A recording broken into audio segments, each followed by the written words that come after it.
basically, we're down here at where it all started for you. Yeah. You're at Jimmy Egan Boxing Academy. I think it must have been 20 years ago when you first stepped through these doors. Yeah, I was only a kid when I first come here, so it's nice to come back to my hometown and do a little bit of a workout here today, ready for the big fight next week.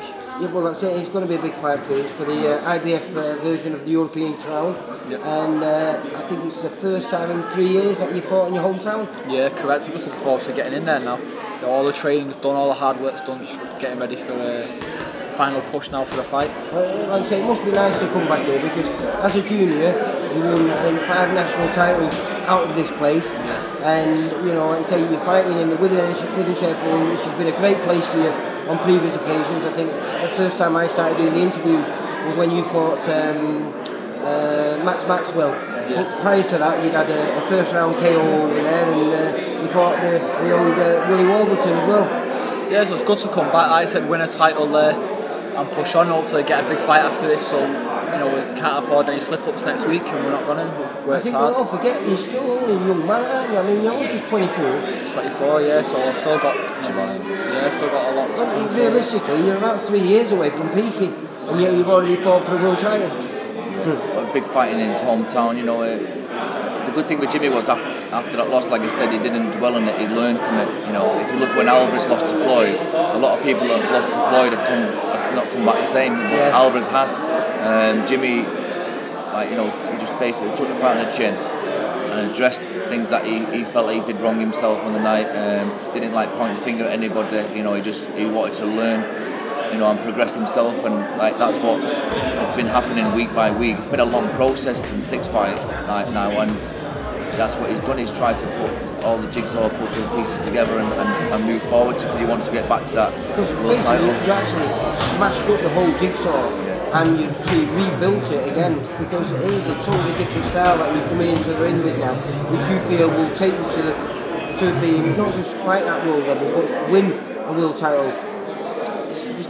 For me, like it's not smashing the whole jigsaw up. You know, there was a lot of things that Jimmy did really well. You know, but even just making little adjustments because obviously Jimmy was a top amateur. You know, and he could fight. He was, you know, he had one loss to Liam Smith.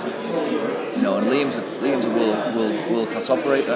It was just little things, like little adjustments with a lot of things, and then obviously adding other things to his game as well. You know, like the biggest thing that I picked up on was his distance control. He would be coming in and out in big straight lines, and there's a lot of little things that just was adjustments, not like fine tuning. Sorry. Fine tuning. Yeah, not like massive change in a lot of it. You know, it wasn't the whole jigsaw smashed up because he could already fight. It's just little adjustments along the way, and trying to, like, you know, we always say, like, you know, we work on certain things. Certain things might not benefit Jimmy, you know, so there's no harm in trying. You know what I mean? And we try and put that practice into spars, and then you can see from there. Like, but it's been a long road, and next Saturday he's going to showcase. I really believe the Godin's fight. And the things that he didn't do in that fight, which he knows he can do, I think that fight was a good fight for him to have learned in, and this is going to be the showcase of what he's all about. Like, you've seen yourself in the gym, you've witnessed it yourself. If he produces that on a fight night, it's going to be very difficult to beat, even at world level. You've brought in good sparring partners for this. I mean, there's a kid who started, was it Brad?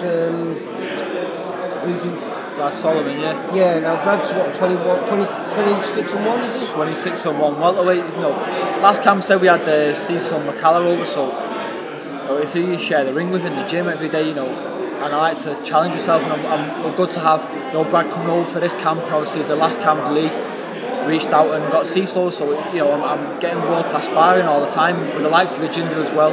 Craig Bundy, you know, you can't beat that sparring. And it's gone that well that he's, after he fights in 2 weeks' time himself, and then he's coming back here to continue training with you. Straight back in there. He's going to fight. Brad's going to be. He's been off for a bit, but he's going to be busy. He's going to fight July 5th, July 29th, or September, or August time. But he's going to fight twice, quite quick, and then he's fighting for a version of the WBA, like international or intercontinental, getting the world ranking and get his point system as well. So the competition. He's a big welterweight. The competition between him and Jimmy is very high.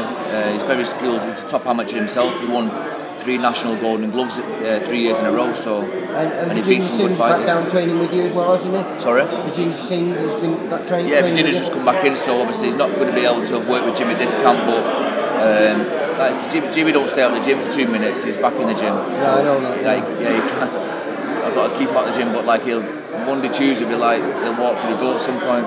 But he's that persistent, you know, you're training like you're a man, and you know, if you're 30 years old and you know time's not with you, that's the way you train. You train really, really hard, and you have done all the way through your career, mate, which is obviously where you are at now. The good thing with that is you can focus a lot on technical stuff then, because he's always in shape. But he's learned to rest as well, you know, when needed, like, or when asked as well. Well, I've just been surprised there, because you just said to me that this is the first camp you use a nutritionist with to help you make weight. Now I'm always really surprised, because you're massive for a light middleweight. So how's that helped you? Just brought in obviously my man to the right here, you know, along with Vicky Taylor made meal. She obviously does my diet, and then to obviously liaise, and he just added different things. And at the start we were a bit like raised eyebrow, but whatever he said, and he's done all these tests, and it's worked to a team. So my weight's right down now, the lightest I've probably been, but feeling strong. I'm not being light and feeling drained. My weight's been good all camp, so just looking forward to fight night now. Well, I'll let you get on with your open day. It's been great. I look forward to watching you win that IBF title. Is that Saturday night at the Wythenshawe Forum? Next Saturday, yeah. Good luck, lads. Cheers, mate. Bye.